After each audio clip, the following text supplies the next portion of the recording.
नमस्कार।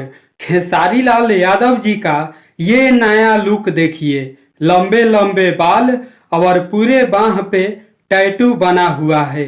ये look social media पर हवा की तरह तेजी में वायरल हो रही है।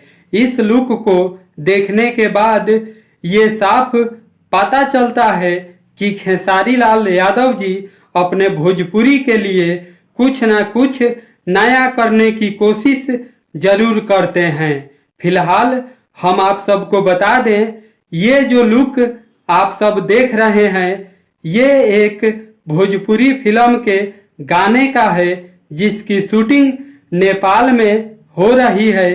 जो एक्ट्रेस आप सब देख रहे हैं खेसारी लाल यादव जी के साथ में, ये एक नेपाल की एक्ट्रेस है जिनका नाम है उषा उप्रेती, और ये पहली बार भोजपुरी में खेसारी लाल यादव जी के साथ में काम कर रही हैं। जी हाँ, तो आप सब कमेंट बॉक्स में बताइए कि आप सबको खेसारी लाल यादव जी का ये नया लुक, ये नया अवतार कैसा लगा।